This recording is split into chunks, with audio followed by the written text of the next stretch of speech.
Shalom Uvracha, nous allons essayer ensemble cette semaine de voir la paracha de Be'alotra.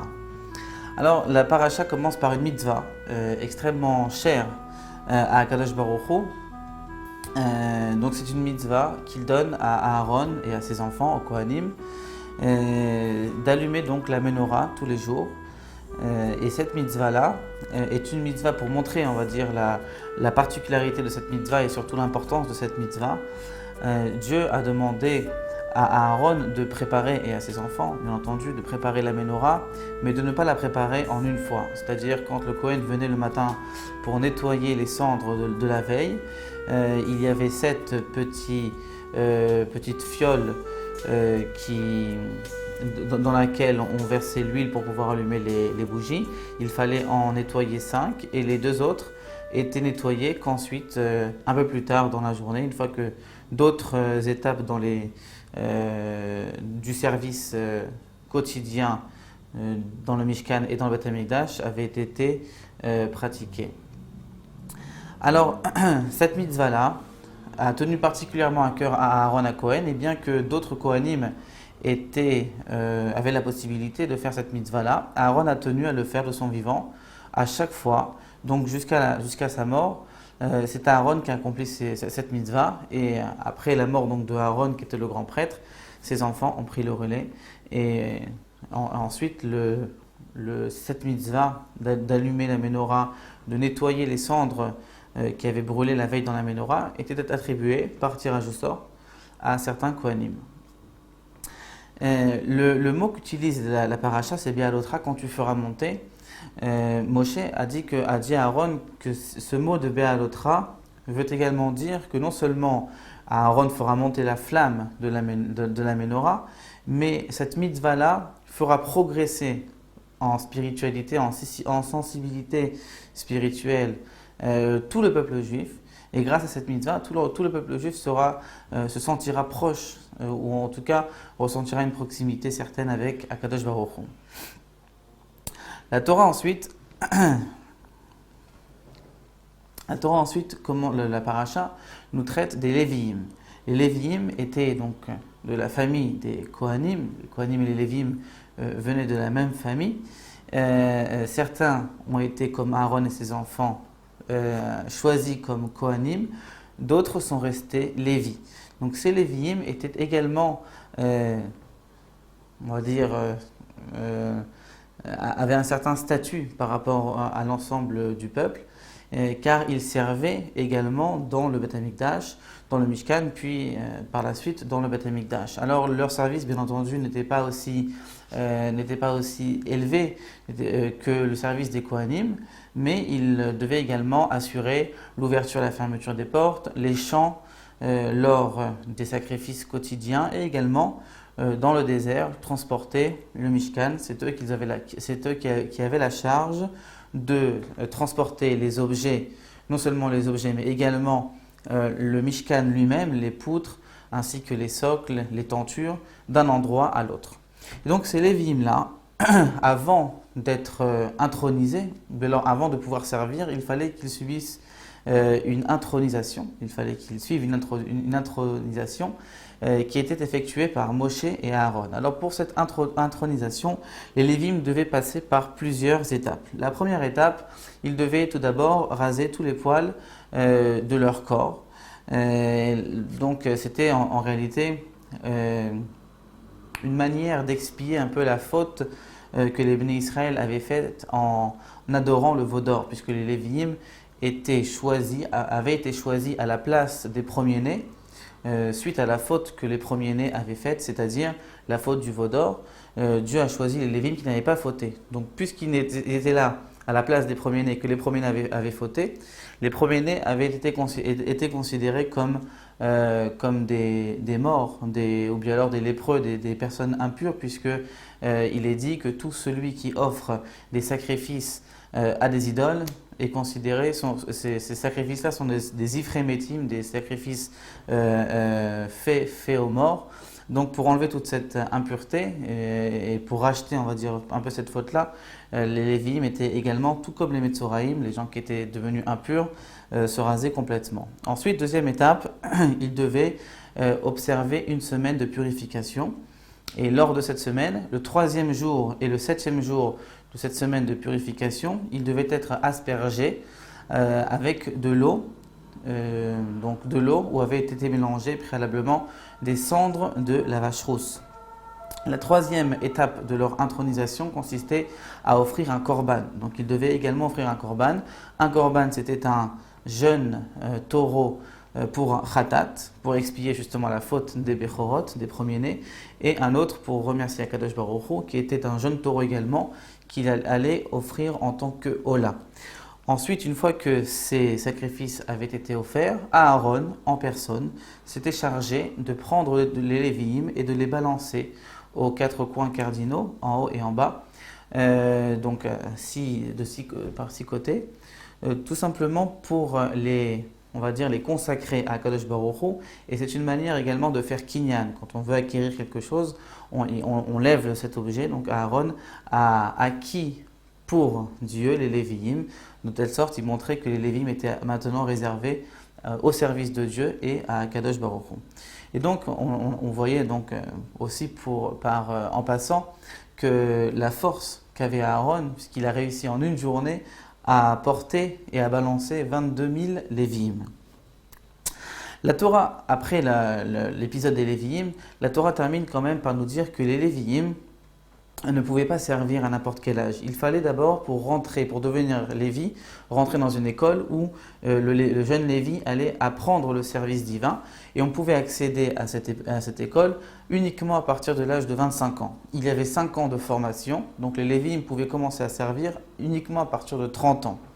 Au bout de leur 50e année, dans le désert, on les considérait comme plus assez forts pour pouvoir porter, donc ils abandonnaient leur charge qui consistait donc à transporter d'étape en étape dans le désert les objets, les poutres, les ustensiles du Mishkan, et ils étaient plutôt dévoués à des travaux plus faciles comme l'ouverture, la fermeture des portes et le chant. Dans le Beth Amikdash, un Lévi également qui avait atteint un certain âge et qui sentait que sa voix commençait à affaiblir, à décliner, il était tenu également d'abandonner son métier de chanteur dans le Beth Amikdash et de se consacrer à des travaux plus simples qu'il avait la possibilité de faire avec les forces qui lui restaient. La Torah ensuite passe à une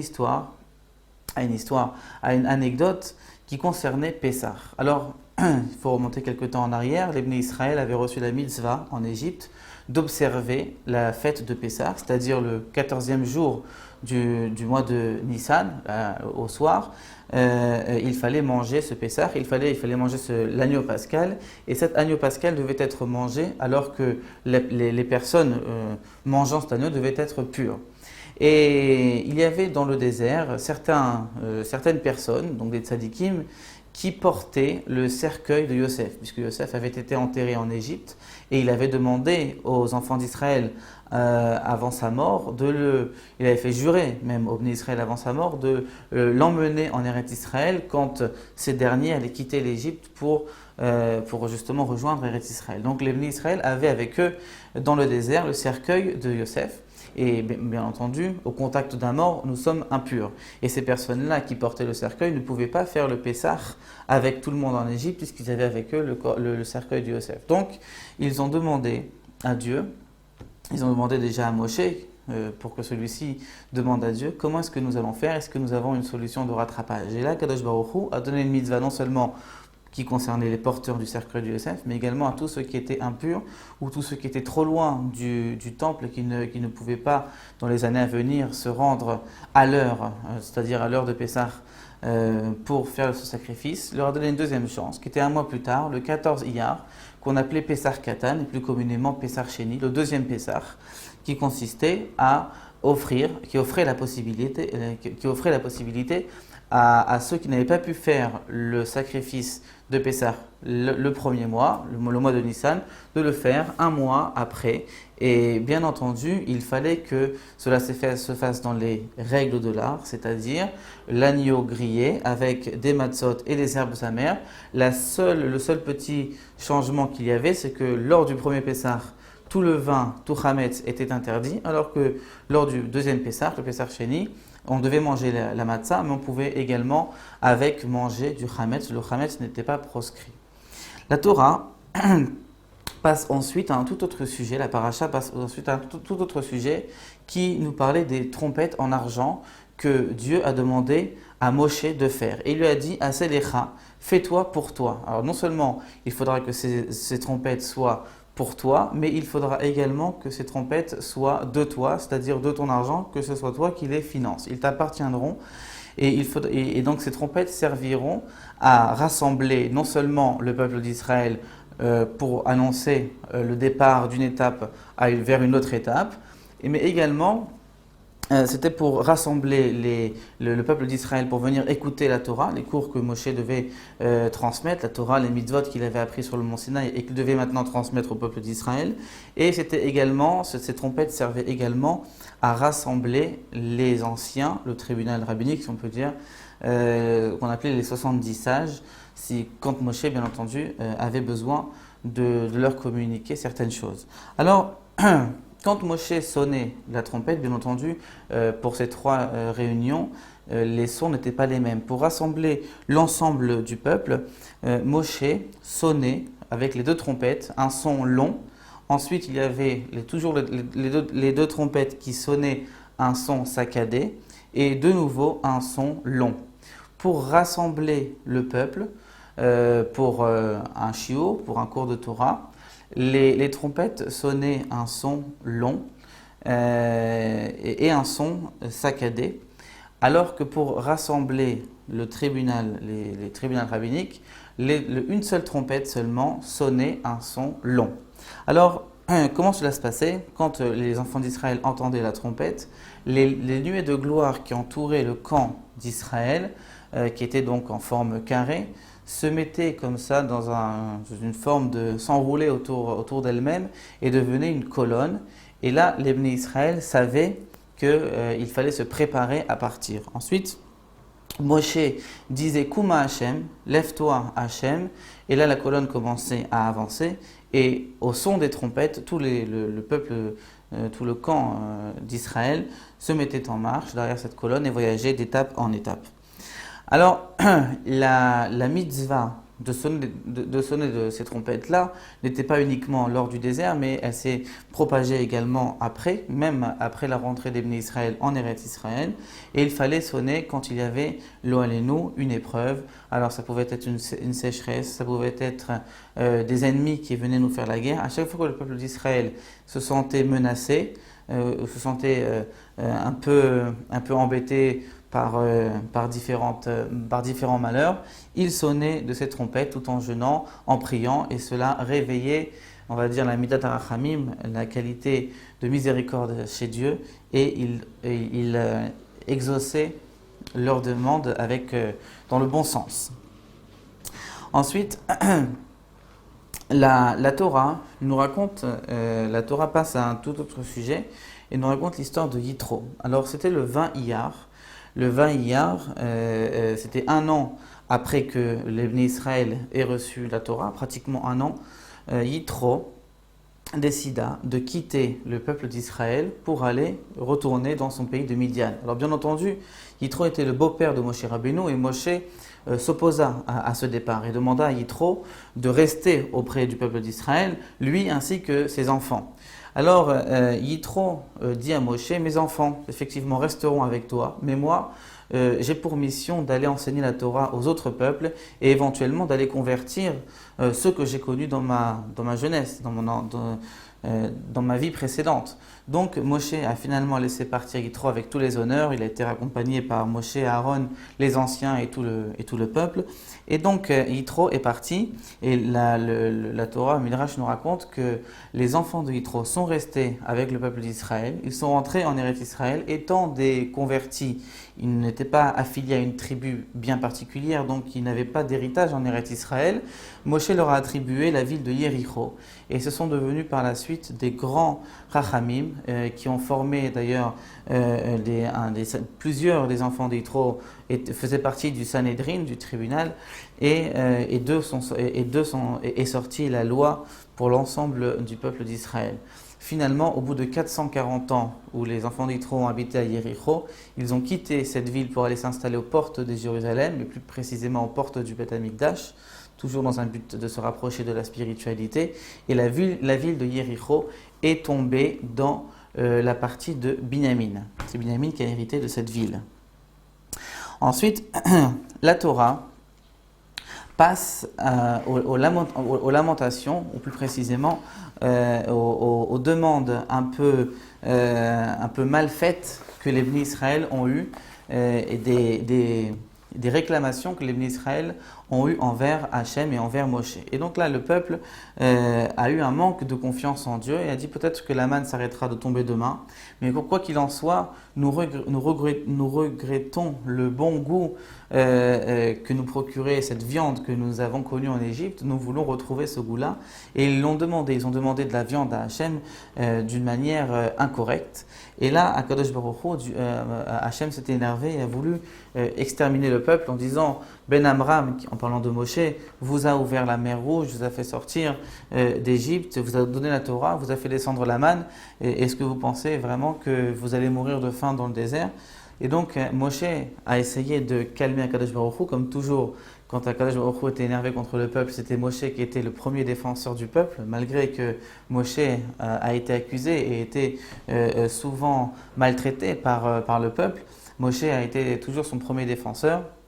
Et Akadosh Baruch Hu a accepté de ne pas exterminer l'ensemble du peuple maintenant, mais en tout cas, quand ils ont finalement eu la viande, les cailles sont tombées dans le camp. Il y en avait tellement que les cailles avaient arrivé à l'auteur du cœur, c'est-à-dire que la majorité du corps de l'homme était enfouie sous les cailles, sous la viande.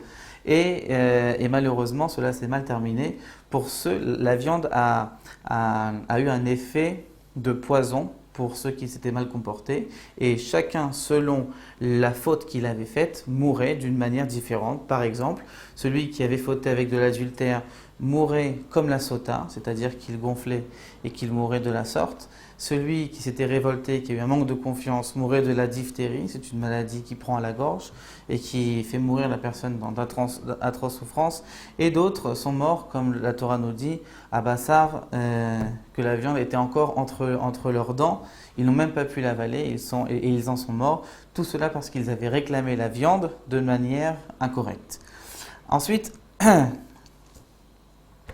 Akadosh Baruch Hu demanda à Moshe de nommer 70 sages qui pouvaient l'aider dans son service.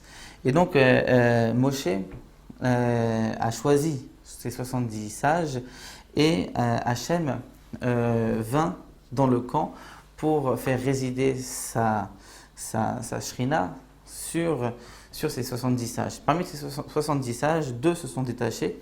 Un qui s'appelait Eldad, l'autre qui s'appelait Medad, et ils ont commencé à prophétiser dans le camp. Alors Eldad, chacun a prophétisé une prophétie personnelle, et ensuite ils ont prophétisé une prophétie commune.